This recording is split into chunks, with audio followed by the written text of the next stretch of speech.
அமைச்சர்களும் சர்ச்சைகளும் என தனி புத்தகமே போடும் அளவுக்கு அடுத்தடுத்த பஞ்சாயத்துகளில் சிக்கி வருகிறார்கள் தாவேகாவை சேர்ந்த அமைச்சர்கள். போதைப் பொருள் விவகாரம், போக்சோ விமர்சனம், பத்திரிகையாளர்களிடம் ஆவேசம், அதிகார மோதல், தேவையில்லாத உளறல்கள், தெளிவில்லாத விளக்கங்கள் என தமிழக அரசியல் களத்தையே அமைச்சர்கள் அசிரடித்து வருகின்றனர். இன்றைக்கு சம்பந்தமில்லாமல் பேசும் லிஸ்டில் யார், சர்ச்சையில் சிக்கியிருப்பது யார் என பார்க்கும் அளவுக்கு அமைச்சர்களின் சிறு பிள்ளைத்தன விளையாட்டுகள் நாள்தோறும் கூடிக்கொண்டே போகின்றன. மூத்தவர்கள், அனுபவம் வாய்ந்தவர்கள் என பார்க்கப்படும் செங்கோட்டையன், விஸ்வநாதன் போன்றவர்களே தங்களுடைய செயல்பாடுகளால் சிக்கலில் சிக்கி இருக்கிறார்கள். இது எதற்குமே முதல்வர் விஜய் ரியாக்ட் செய்யாமல் சைலண்டாக இருப்பது பெரும் பேசு பொருளாகி இருக்கிறது. தற்போது அமைச்சராக பொறுப்பேற்றிருப்பவர்களில் அமைச்சர் செங்கோட்டையனை தவிர அனைவருமே புதியவர்கள் என்பதும், துறை சார்ந்து அவர்கள் கற்றுக்கொள்ள சில மாதங்கள் ஆகும் என்பதும் மறுப்பதற்கு இல்லை. ஆனால் தங்களின் பொறுப்புகளுக்கு சற்றும் பொருத்தமில்லாத விஷயங்களை தொடர்ந்து செய்து தொடர் சர்ச்சைகளில் சிக்கி வருகிறார்கள் சில அமைச்சர்கள்.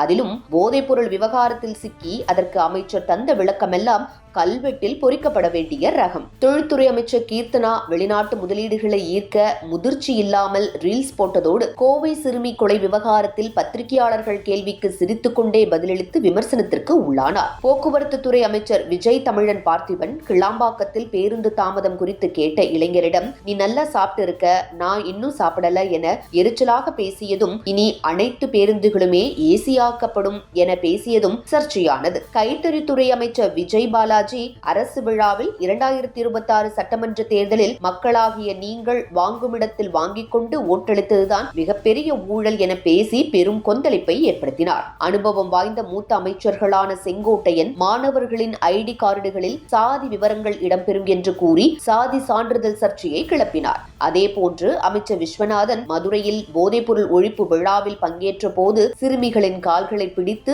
சொடக்கு எடுத்த வீடியோ வெளியாகி கண்டனத்திற்கு உள்ளான நிலையில் அதை மனிதாபிமான உணர்வோடு செய்ததாக விளக்கமளித்தார். இவர்களை தவிர நீர்வளத்துறை அமைச்சர் புசி ஆனந்தும் மேகதாது அணை பிரச்சனை குறித்து பத்திரிகையாளர்கள் கேள்வி எழுப்பிய போது, என்னம்மா துளசி நல்லா இருக்கியா என்று பேசியதோடு மேகதாது அணை குறித்து எதுவும் பதிலளிக்காமல் கடந்து சென்று விமர்சனத்திற்கு ஆளானார். அட்ராசிட்டி செய்யும் அமைச்சர்களின் பதவிகளை பறிக்கிறாரா இல்லையா என்பது தெரியவில்லை. ஆனால் முதல்வர் விஜயின் கனத்த மௌனம் ஆட்டம் போடும் அமைச்சர்களுக்கு பெரும் துணிவை வரவழைத்திருக்கிறது. முதல்வர் எங்கே கொண்டு கொள்ள போகிறார், அவருக்கு என்ன தெரிந்துவிட போகிறது என்று பொறுப்புணர்வே இல்லாமல் பேசி வருகிறார்கள். இல்லை என்றால் கில்லி சரத்குமாருக்கெல்லாம் இந்த நேரத்துக்கு பதவியில் நீடித்திருக்க முடியுமா? இனியும் முதல்வர் மௌனமாக இருப்பது ஒட்டுமொத்த அமைச்சரவுக்குமே கெட்ட பெயரை ஏற்படுத்தும் என்பதை முதல்வர் புரிந்து கொள்ள வேண்டும் என்பதே அரசியல் நோக்கர்களின் கருத்து.